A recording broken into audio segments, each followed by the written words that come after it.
Hi, welcome back to Making Action Happen, the show that we do for Action 22 and our 22 Southern Colorado counties. I'm Sarah Blackhurst. And I'm Brian McCain. So we have a pretty interesting show for you today. We're going to explore the question is about what is legislation through rulemaking, and how is it happening, and B, what's the impact of that? So we first started to talk about this a couple weeks ago when we looked at a couple of things that we sort of tripped on that were happening when regulatory agencies are changing rules without really having the legislative process in place or as part of that rulemaking. And it's huge rules that widely affect, especially recovery, but businesses and organizations in Colorado. So how did you trip over this to begin with? Yeah, so we were looking into the transportation bill package that the state was putting up and just going through everything. And then I stumbled just on Facebook looking at stuff. I stumbled across a post from Americans for Prosperity. And I think it had Kelly Sloan's article on it. And I started to read it. And going back to my federal time, there used to be a thing that we would call legislating through rulemaking. And what that is where you have somebody's elected president, they appoint heads of agencies. So for instance, the IRS. So this is a non-elected person that runs an agency. From there, the agency sets rules out that it changes laws, adds fees, fines, and just basically changes the law. And this is somebody that is not elected, that is appointed, that changes the laws that affect people every day. So going forward, looking into the transportation thing, I ran across this issue that CDPHE was implementing driving rules, a change in the rules, proposed changes.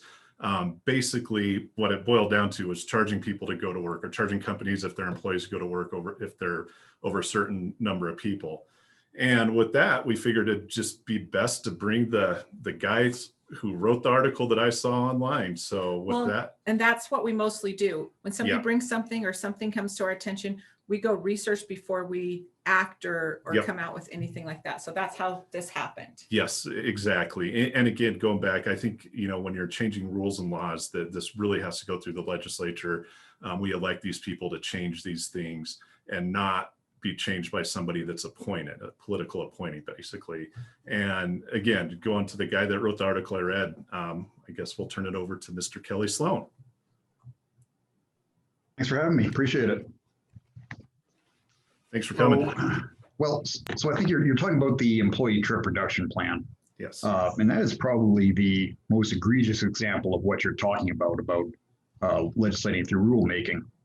So a little bit of background before we go into what the rule was. Back in 2019, the legislature passed a bill, House Bill 1261. What that did is give the CDPHE and the AQ, their Quality Control Commission, pretty much carte blanche to do whatever rule they wanted to control greenhouse gases. Basically, it was an 11-page bill, but essentially what it boiled down to was Section 1 was a legislative declaration saying greenhouse gases are bad. The rest of the sections were AQCC, you do something about this and let us know when it's done. So we're just now starting to see some of the impacts of this. And one of those rules is the Employee Trip Reduction Act, which you kind of mentioned at the beginning. So what that one does, if you can believe it, it tells companies of about 100 people or 100 employees or more. First, they have to register with the state as being a large employer. Then they have to assign what I call a car czar, or a transportation coordinator, to then micromanage their employees' trips to and from work. The goal is to reduce the number of single vehicle commuter trips that their employees take going to or from work. So it's exactly what it sounds like. It is the state government telling you whether you can take your car into work or not, and telling you that as opposed to that, we would rather you take the bus or the train or Uber or walk or bike or magic carpet or what have you. And like you mentioned, this is never going to see the inside of the legislative committee room. This is never going to be debated on the floor of the House or the Senate. It's because the legislature keeps giving away its authority through bills like 1261, bills like 181, the oil and gas bill from the same year. And they have another bill this year, Senate Bill 200, which is essentially 1261 on performance enhancing drugs, which gives these executive agencies even more of that lawmaking authority. And when I first saw it, what I thought was interesting, again, when I saw it on Facebook, I went to the page that CDPHE had because they're going to take public comment on this and gather input. A week later, I went to the same page and it was completely different. They took out a lot of the points that they had in with, charging a certain amount of money a day if somebody's driving their personal vehicle. Now, when you go to it, it says they have ideas that they're proposing and want to discuss it. And I thought that was kind of sneaky on their part. Well, the whole thing was kind of sneaky. I mean, the only way most of us know about it, I mean, look, you said you just kind of stumbled upon it from a Facebook page, and you guys are in the know. I mean, you guys do this for a living. So do I. The only way I found out about it was a friend of mine brought it to my attention because one of her clients happened to stumble across it. And again, I'm watching this stuff every day, so we started making some noise about it, but the press hadn't gotten a hold of this. Nobody really knew about this. I think they really thought they were going to be able to just do this, and one day we would wake up and we'd be having the state tell our employers how we can and can't get to work. And another scary thing too, we brought it up in front of some of our legislators, 2 weeks after we were aware of this, and from both sides of the aisle, Democrat, Right. Republican, it didn't matter. And none of them even knew what we were talking about when we brought it up. They were unaware of it as well. Yeah, and see, and I mean that's part of the problem with all these bills that and there's other ones too. We can go on forever. I'm probably going to do a series of columns on how much lawmaking authority the legislature, just at the state level, we're not even talking about the federal level, but just here at the state, how much legislating authority our legislative branch is doling out to all these unelected commissions and agencies, all these executive branch deals. So, that's one of the scariest things about it is these legislators pass these bills that give all this authority, and they don't really even know what the ultimate consequences are going to be. This is one of them, and we're going to see more. Yeah, and then an impact to this, and we have Mathew on, and he's with the Auto Dealers Association. Where does the Auto Dealers Association stand on this proposed rule? Well, I think that we are very skeptical of it. This is one of those things that we just don't think is a partisan issue. I think there's two really things to note here. One is just the sheer scope of the impact, right? So if you've read Marshall Zelliner's article on this regulation, they quoted somebody from the state who said that we think we have 900,000 Coloradoans who will be impacted by this. And our goal is in the first year to take 25% of those, which is going to be about 230,000, and tell them that you need to stop what you're doing and you need to change your daily routine in a way that may add 20 or 30 or 40 minutes to your daily commute based on how you get to work every day. So I think the scale of the impact is going to be so magnificent that it's going to touch everybody, no matter what your political affiliation, no matter what your geographic station. There are certain jobs, especially with your constituency, who may work on ranches, who may work on farms, who may work at meatpacking plants. You cannot do those jobs from home. So while they may like you to telecommute, it's simply not possible for the nature of the work. And so you are going to be the ones impacted by having to force onto public transportation or figure out alternative ways to commute. The other thing that I think is really scary about this that concerns us greatly is, what non-political people would just refer to as overreach. So before I was with the auto dealers, you pointed out we overlapped in Washington. And one of the principles that we had there was non-delegation. There's certain things a government agency cannot do. They cannot increase their budget without the legislator's approval, and they cannot increase the number of employees that they require to implement a program. The public health department's doing both of that here. And by talking about how people get to work and who can work, we're trampling on the jurisdiction of both the Department of Transportation and the Department of Labor. So if this sort of activity isn't stopped right now, they're going to keep expanding their authority, keep expanding their budget, and they're going to leave the taxpayers holding the bag for all of that. And the legislature won't even have a say in it. And, one thing that I've read into it that's somewhat changed. Initially when this came out, I assumed it was for the whole state. Now they're saying it's for certain counties along the I-25 corridor.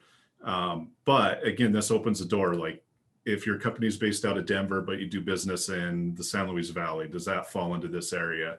And once they get these counties involved with it, they pass this rule and it impacts them. Do they expand it further into the state? And I think, it's kind of one of those things, give an inch, take a mile, where they may try it here and expand it across the state. What are you guys hearing about who this will directly impact now versus what it could turn into? Or is this going to be a statewide issue, or is it just going to be these surrounding counties around the Denver area?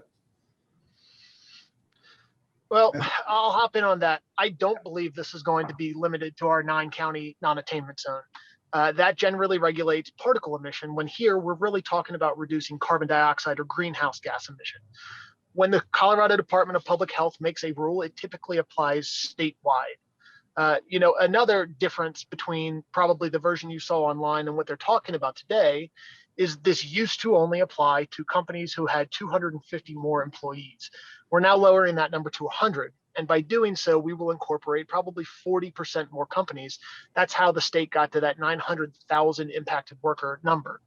I do not doubt for a moment that if they can show some initial successes, they will try to take this program to impact everybody, because it has been a stated goal of the decarbonization crowd that they want people working from home permanently coming out of COVID. Mm-hmm. I just have a quick question. Is there anything in the language that you've seen so far that would have opt-outs for state employees, or specifically school districts, state employees, CDOT, those kinds of things? Is there an opt-out for them? State and local governments are exempt, of course. What about? It was one of my first questions is, will everybody at this legislature have to stay home now?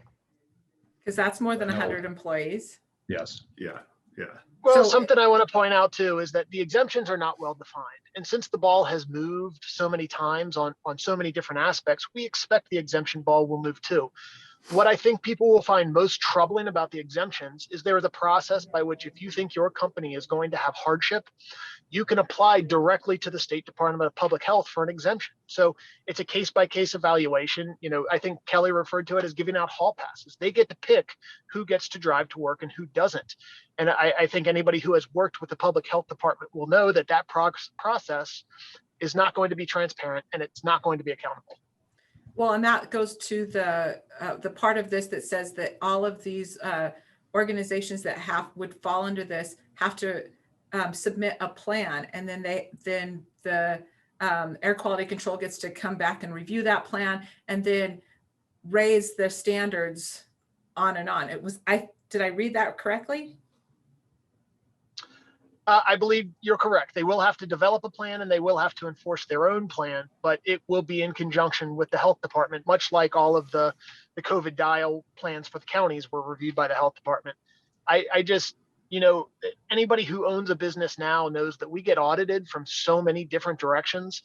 Giving one more government agency the ability to come in and say, you're doing this right or you're not doing this right, is not productive for the state's economy.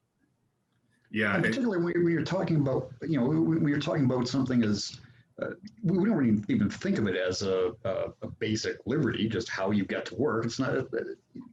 You just kind of automatically assume that whatever the government does, however much they overreach, however much they try and extend their tentacles into every aspect of human life, it never really occurred to anybody that they would tell us how we can and can't get to work, or if we need to. Pick up the kids on the way at school on the way home from work. So where you need your vehicle, or you just want to go, have drinks with friends at a different part of town. So you can't do that on the bus route or something. It's just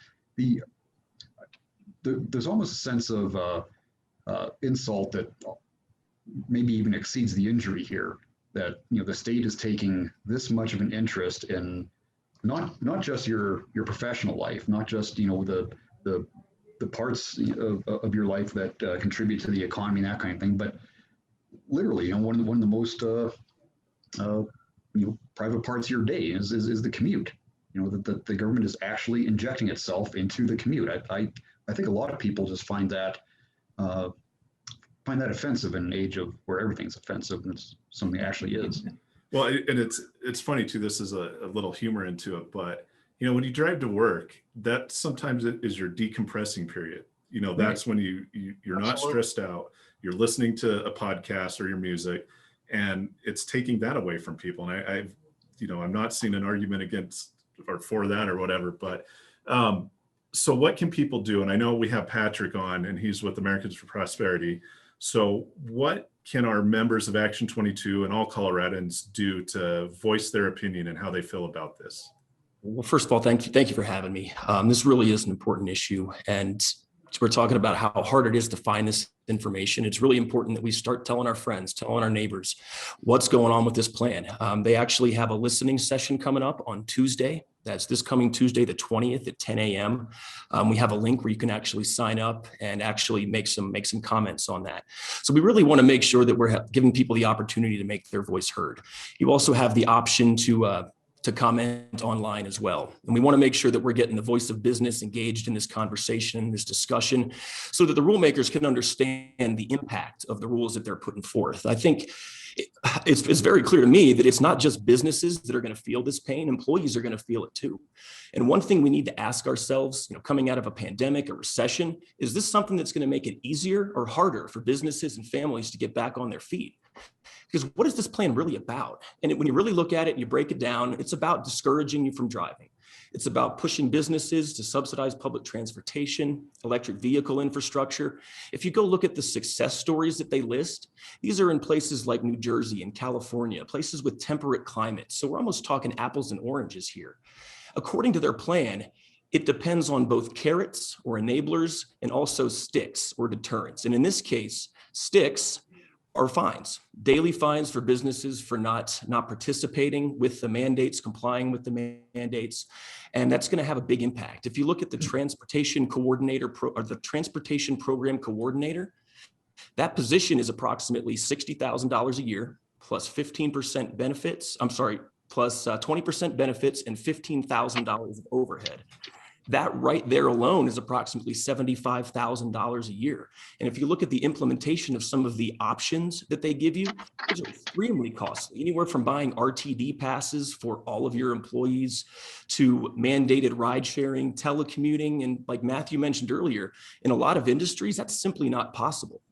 And for one thing, they are for certain trying to expand this plan statewide. And if you look at the Western Slope, for example, parts of rural Colorado, it's people travel across multiple counties to get to and from work. Public transportation isn't the same on the Western Slope, for example, as it is here on the Front Range. So we're really, in my opinion, this is more of a short-sighted view that doesn't necessarily address the issue, what we're talking about. But what it really does is it harms our economy. Kelly actually wrote a great article about this. I'll give him a shout out there for it, but he talks about how this is going to incentivize employers to get underneath that threshold. Let's say you have 103 employees at this work site. Is it more expensive to get rid of 4 employees to get under that threshold, or to comply with all these mandates that we're talking about here? We're trying to make Colorado a competitive business environment to bring new businesses in here and grow our economy, and that's going to disincentivize businesses from coming here. It's going to hurt families. You talked about picking kids up from soccer practice. What about family emergencies during the day where you just can't afford to rely on the guaranteed ride home? So really, we should be focused on removing the barriers to new and more efficient energy and transportation solutions rather than creating more barriers. So if you had a magic wand and say this was your goal, what they're trying to do with this, I always say that incentives are better than punishment, you know, the positive reinforcement. So why isn't the state or CDPHE thinking about offering incentives versus punishing people for this? That's a great question. So, sorry, I just wanted to step in here for a minute. Every time CDPHE has pointed to a successful program, it's been a voluntary program. They point to Nike, they point to Children's Hospital of Washington. We can't find any other state in the country that has made this a mandatory program. Interesting. I mean, if they don't make it mandatory, essentially the costs are, it's so costly for businesses, they can't afford to do it. They won't really have any success whatsoever with it. Yeah. Matthew, you talked for a second about attainment counties. And for those of our listeners who have no idea what that means, will you explain that a little bit and tell us really how close any of the counties in Colorado are to this attainment? Oh, you're asking for an hour-long college lecture there. Essentially, the federal government and the EPA set levels on how dirty your air can be with volatile compounds. So they measure it in parts per billion. And if you get too high, you go into varying degrees of non-attainment because you don't comply with the federal standards. Colorado has been out of attainment for quite some time. I would say the troubling thing for us is when you talk about other places that are out of attainment, such as California or Maryland or Washington State, they all adjust their parts per billion numbers by the air that they don't create. So if it's natural or if it comes from other states and blows in, they take that out of their count. Colorado doesn't do that anymore. So we're going very quickly towards a much higher level of non-attainment, even though we're not responsible for producing that air. So if you think about, we just had the worst wildfire season in probably 20 years.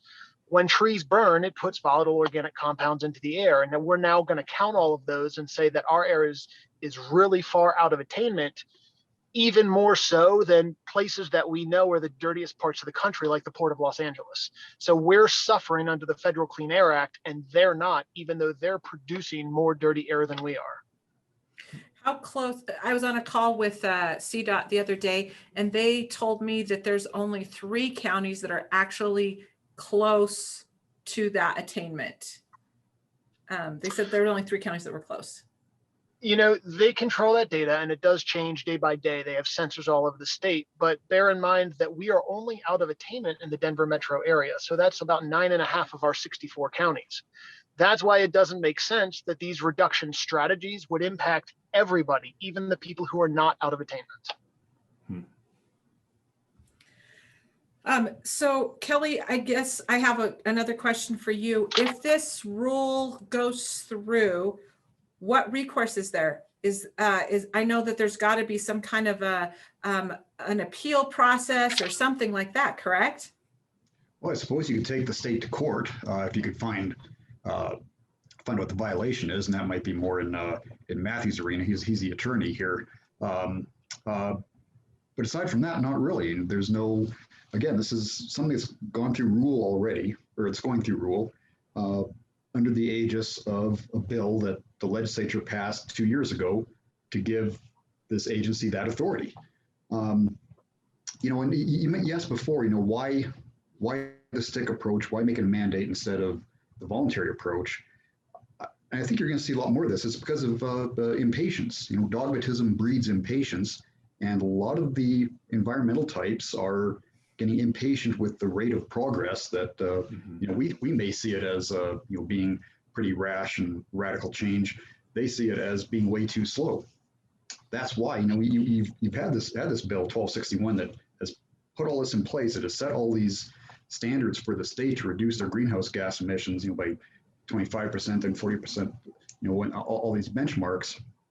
Well, now you have SB 200 that says, yeah, you got to do that. You just have to do it faster. And it's because, they do this sense of impatience. So I think you're going to, and that's kind of what Patrick was talking about. If you have the voluntary approach, you'll get there eventually, but it may not be tomorrow. These guys want this to happen tomorrow. How do you make that happen tomorrow? You slap a fine onto not doing it. So that's another fear I have, on kind of more macro level with all of these, is that as bad as they are, it could always get worse when they see that their progress isn't being accelerated quite as quickly as they would like it to be. Yeah, and somebody brought up a good point that anybody that's owned a business knows what it's like to deal with the government, and regulations and rules.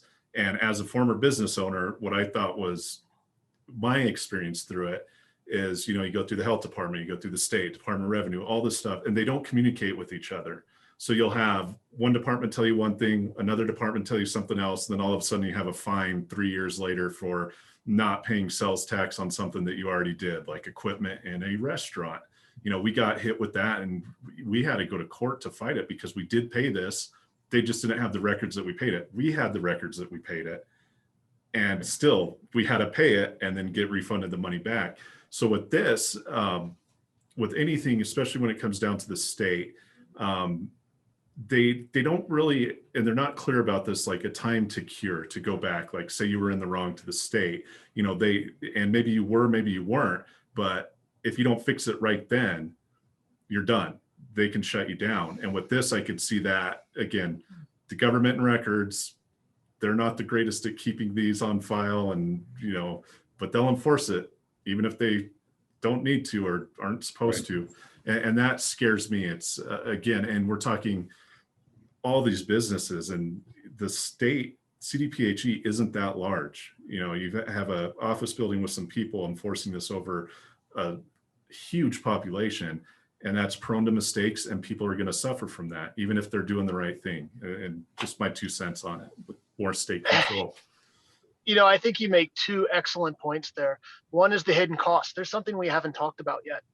If you are a large employer, even if you have a plan and you can keep that plan, you have to register as a large employer. Mm-hmm. And it's $5,000 a day for every day that you don't. So if you don't frequently pay attention to the regulatory world and you end up a month late, you owe $150,000 right off the bat, which is kind of insane, because if you think about some of the crimes we think about, everybody knows it's a bad thing to illegally park in a handicap spot. When you do that, you get a $350 ticket. Why is this $5,000 other than the fact that they're trying to raise the revenue to pay for the employee infrastructure that it's going to take to employ this plan? The other thing I will tell you, in my background, I've been a law enforcement officer. I did about 4 years of it. There is nothing that scares us more than seeing non-law enforcement officers trying to fill the enforcement role. You get people out there that think they're cowboys, that assume they have more problems than they do, and that's how some of this animosity in the community pops up. And they're just, my old boss used to say they're out kicking their coverage. They think they're going to be able to do things that they're not going to be able to do, and they're going to wait until they fail to tell you if the plan was bad from the outset. Yeah. Well, we're about to go to break now. If you guys want to stick around, we could continue this after the half-hour mark. So when we come back from break, we're going to continue to talk to these gentlemen about some of the things that really make us nervous about legislation through rulemaking, and how we can try to avoid it or encourage some of the decision makers to have stakeholders and the people that it would attack weigh in a little bit more right after this break.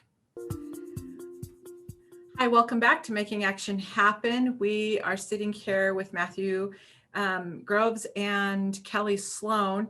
Patrick had to jump off, but we are discussing legislation through rulemaking. And in particular, we are picking on this rule that CDPHE, and more specifically the Air Quality Control Commission with CDPHE, is trying to push through, that would, the intent, according to them, is to reduce emissions, keep below attainment, but it is a very punitive program that would charge businesses to send their folks to work. So that's what we're discussing right now, both the impacts of that and what's going on. So either of you, have you guys run any numbers if this rule goes through in its current form, what it would actually cost businesses on a daily basis if they had 100 employees? Well, Go ahead. Sorry, we haven't, and I'll tell you why we haven't, is because of the ambiguity of the rule. What we have right now is a draft, and they're not going to put out a final rule till after all the comments are due. But they give you in Section 5 of the regulation all these ways you could potentially comply. It is definitely more of an art than a science, and it's just a wish list of things they'd like you to do. They could range from having an employee-owned bus that drives people from one common area to the office and back, all the way to setting up a daycare inside of your facility so that people don't have to worry about going to get their kids after. The costs are just so incredibly variable that it's hard to knock down how are we going to comply and what is that going to cost us. And that's essentially what I was going to say too. And Mathew touched earlier on, potential exemptions that are going to be written in there. I mean, are there, are they going to exempt certain large businesses? Obviously, they've already exempted state and local government. There's been talk, at least in the early drafts, of exempting hospitals. And then they kind of rolled back that a little bit because I think they realized that they could go after some hospitals. And then it's going to be, which hospitals are exempt, which types of businesses are exempt. There's going to be a lot of, we overuse the term, but for a good reason, picking winners and losers. There's going to be a lot of, the state, determining, who they really want to pick on and who they don't. So that's going to play into how much it's going to cost the businesses. But then again, there's also the cost, not just to the business to try and implement all these things, but the cost to, like we talked a little bit before, to the individual. They do have, Mathew mentioned the hall pass provision to it, that they can have hardship exemptions that you can apply for on a case-by-case basis. Now, whether that's going to be, for a particular business that is not anywhere close to a rail line, maybe out in a rural area, that kind of thing. I think they're also looking at it for individuals, so that, if you can't bring your car into work that day because your car will put you one over the quota they have for that month, but you have to visit your sick mother in the nursing home on the way home, or deliver her some groceries or something, you could apply for hardship exemption. So now you're basically asking the state for permission to drive to work and go visit your sick grandmother after on the way home. I mean, it's the more you think about this and the more permutations you run in your mind of how this may work and what this may look like, the more ludicrous it seems. Yeah, and again, it's as you said, like, who would have thought they would have come after going to work? That's like, especially coming out of a pandemic. Right. For sure. So this is the thing that I'm having a hard time wrapping my brain around, because with the state legislative process, somebody introduces a bill, everybody takes a look at it, they get stakeholder input or they don't, but there's at least an opportunity to say, this is how this would impact us, and this is what we'd like you to change about the bill, or, this is something you haven't considered. And there's a whole process that really genuinely attempts to represent what Coloradans are thinking. On this, it sounds like there's none of that, except they have some listening sessions. But Mathew, did I just hear you say that we won't actually know what the rule is until it's a rule? Not until it's a rule, but until after the public comments are due in May. And that's going to be one of the difficult things for us. You mentioned the stakeholder meetings in the legislature, and that's absolutely true. With these listening sessions, what we tend to see are the advocacy groups will put 20 new faces in there every week, all with a pretty standard set of talking points. So you're hearing the same reinforcing message again and again and again. In the 20s, Oliver Wendell Holmes always said sunlight is the best antiseptic. We're not really advertising these outside of the sphere of the advocacy community, right? So if you're not on CDPHE's list as an interested person, they're not going to tell you, hey, we have this listening session, come find out what we're thinking. So I always tell people, we are obviously encouraging people to go and make their voices heard. We're not telling them what to say because we don't think it's necessary. I use my wife as a good gauge of where things are politically because she has zero interest in government or anything that I do. But I was at home at an evening listening session. This is the other thing. The listening sessions are generally 6 to 8 at night. And she was hearing this listening session say, what in the world are you guys talking about? And just such a gut-based instinct from someone who does not care about government, I think, is just the norm. When you talk to more and more people who don't do this on a daily basis, who just want to live their lives without the government coming in and saying, I'm changing things, they're pretty unanimous in their distaste for this type of interruption in their lives. With that in mind, we'll provide the link for the listening sessions, right. Public comment. We'll put that out in an email, make sure all of our membership gets it, and we'll put it on the YouTube and the radio show link as well. I know I've taken more of your time than we asked for. Is there anything either of you would like to say in closing on this? Well, I think I'll just kind of to reinforce, kind of what we started with, that this, this is a result of impatience on the part of the activists and the government. You ask why this isn't going through that much more transparent legislative system that has all the hearings and all the public input and is out there for everybody to see. The press can report on it. You can read about it.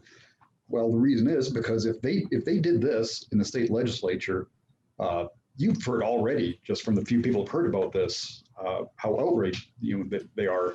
You can just imagine the blowback they would get, and it would either have to be amended down to becoming a study or something, or they'd have to do away with it altogether, or face the wrath of the voters in a couple years hence, or even a year from now. That's not the case with the AQCCC or the CDPHE or RAC or Division of Insurance or whoever it is, whatever we're talking about. And not to muddy the waters, but we're looking at the same thing with the public option bill that's going to be coming up.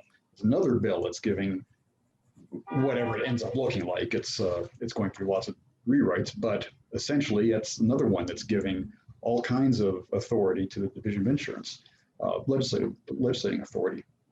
But that's why they do this, because they know they won't be able to get this done through the the more Burkean restrained deliberative process that's more open to the public and has those democratic restraints on it.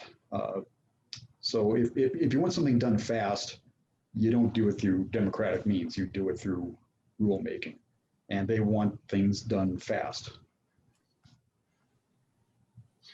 Well, I just wanted to say thank you guys. It's great to talk to you. And Kelly and I aren't legislators or regulators. We're just two guys trying to make sure people pay attention to the government, because if they don't, it's going to get a whole lot worse before it gets better. And every rule that we let slip by empowers the people who are making the rules.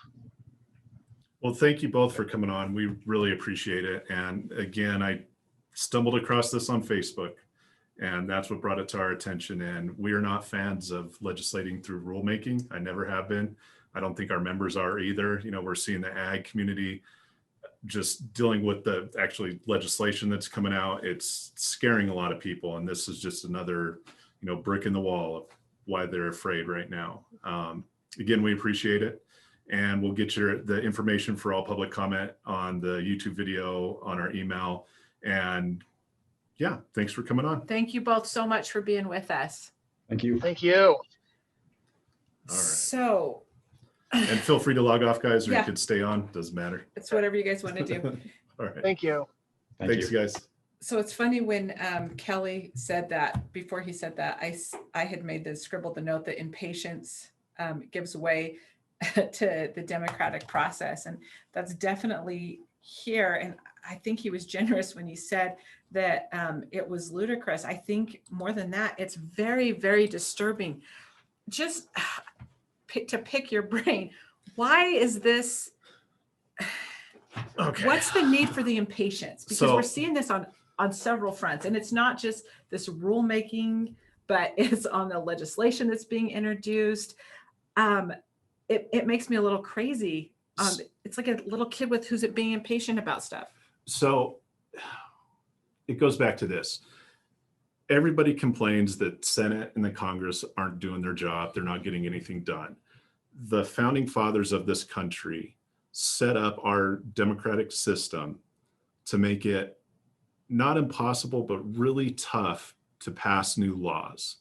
Obviously, the amendments have come out from all of the amendments right now, and that was changing. That's amending the Constitution. But lawmaking in Congress and the Senate, and this talking federally, the reason why they're not doing a lot is because it's set up for them not to do a lot, because they don't want people to come in and change everything immediately, because opinions changes, the world changes, everything changes, and as Americans, I think we tend to make like rash, I call them fast food decisions. We want this to happen now. That's not how our government works, at least on the federal side.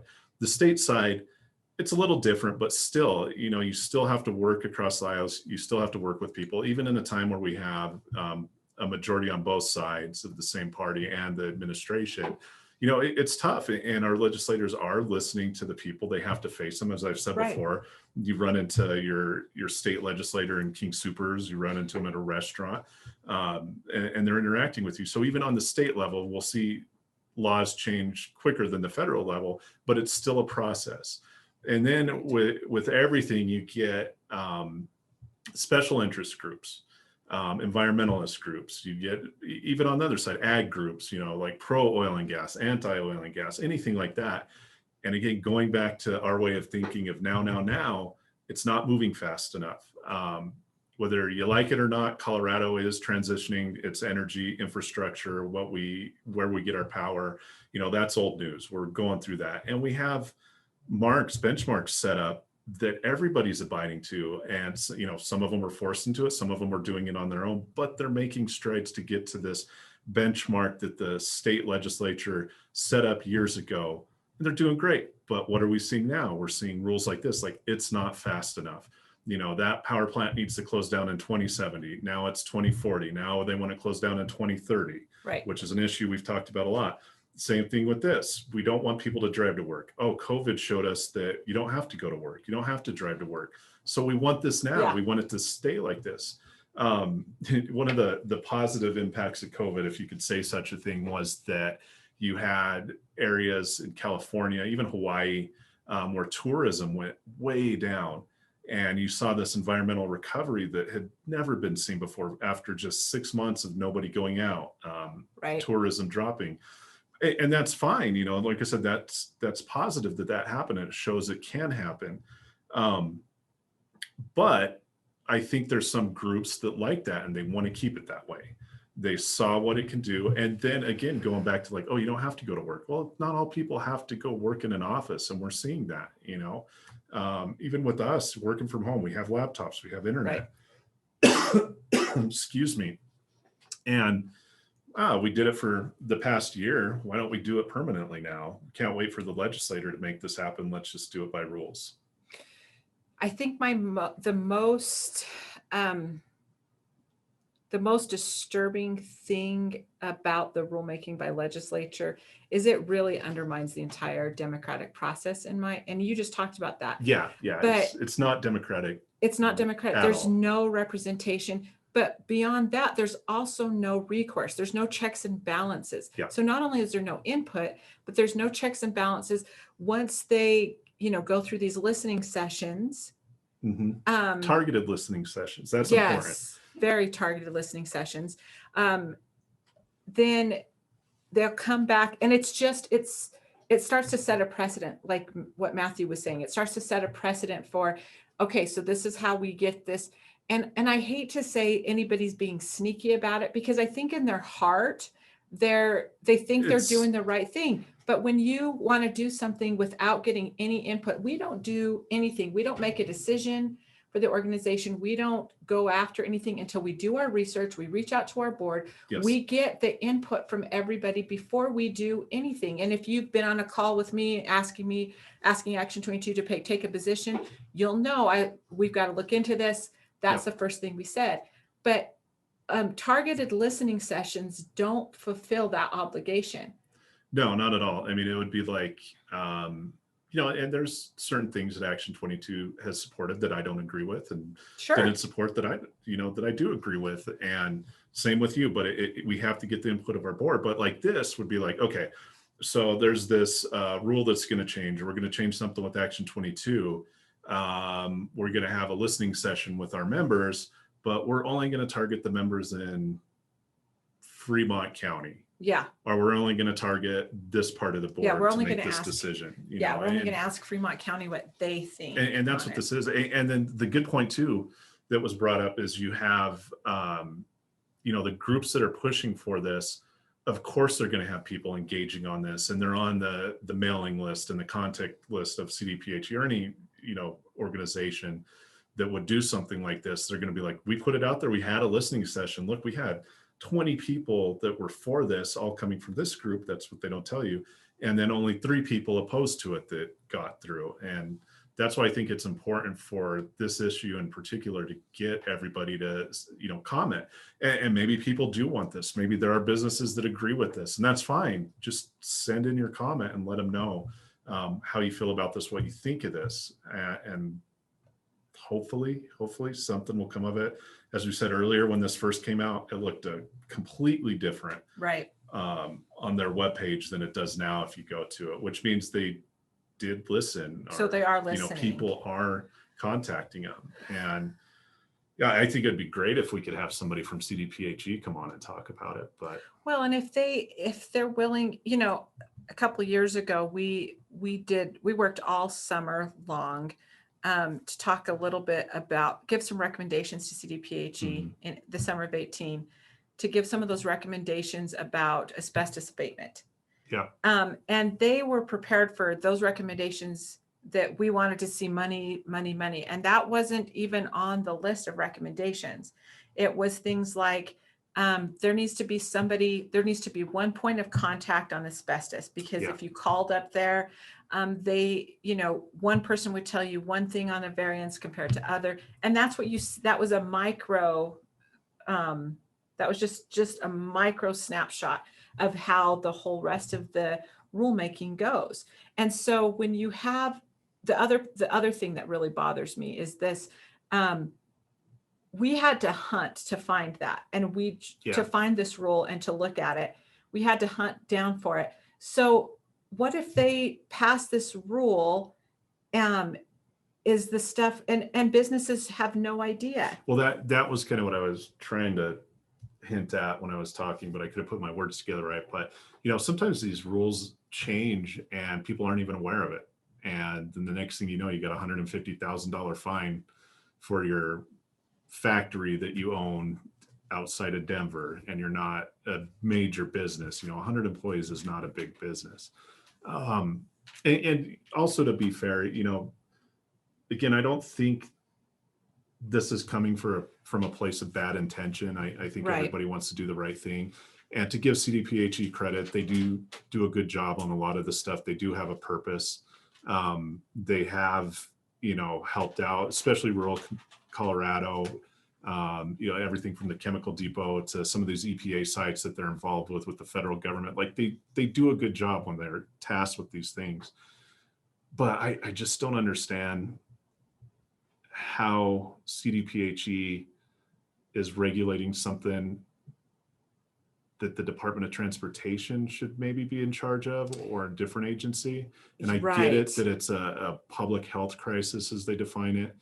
But again, it's kind of out of their area of expertise. It is out of their area of expertise. And I would be curious. So the whole idea is to keep emissions low, right? That's the whole purpose of it. And then they've changed it. So if they're going to try to drive down emissions for this number of businesses in these 2 or 3 counties or whatever, how is that really accomplishing their objective? How much of a difference is that going to make in reducing emissions? And then when you compare that to how much of a negative impact is that going to have on businesses, especially as we try to come out of a pandemic? We're trying to recover both our health and our environment and our economy all at the same time. You can't place one so far ahead of the other and expect the outcome to be productive. Exactly. And again, going to the negative reinforcement thing, there's a better way to do this. It's to offer incentives. In my opinion, it is. And that it could be done that way. It could be done. You could incentivize these programs and say, look, we're trying to make this happen. This is how you can help. And I bet you anything, the majority of companies or businesses would jump on board. Like, you know what, you're right. We see where you're coming from. We can do this. If you can help us, then we will do this. But again, that takes a while, and it's something they want now. And it's that whole impatience thing. So we've been really busy, and we just have a couple minutes left, but there's a couple things that I want to make our listeners aware of. We are going to be on the 23rd. We're going to be doing a convening on the transportation funding proposal that the governor has put out. I had a lot of questions. I had a really productive conversation with CDOT, and we're going to turn around and really share those questions. I think everybody has a lot on that, and how those funds would be accessed and so forth. And there's some really good stuff there. So we'll be sending out in our email blasts that sort of thing. We also have gained a few new members this last week or two. I feel like it's been a while since we've been in, we've been talking about that kind of thing, but there's really a whole lot that we're seeing every member that we gain, the more strength we gain, the stronger our voice is. Yep. And we've seen that a lot. And if you want to join, and I'm encouraging everybody, and if you've listened to this and you see where we're coming from, please join. You can email us just at show@action22.org, SHOW, like the show, at action22.org. You know, feel free, even if you have ideas about the show that you want us to discuss, any guests you want us to have on. If CDPHE is listening, we'd love to hear from you on this. So email us, please.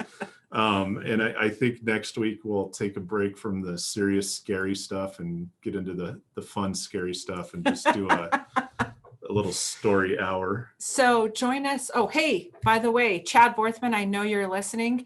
It's getting awfully green around the state. It's time to make hay while the sun shines. So we'll talk a little bit about that more. Join us next week when I ask more overly complicated questions. And Brian McCain is going to talk about alien abduction. We will see you all next week.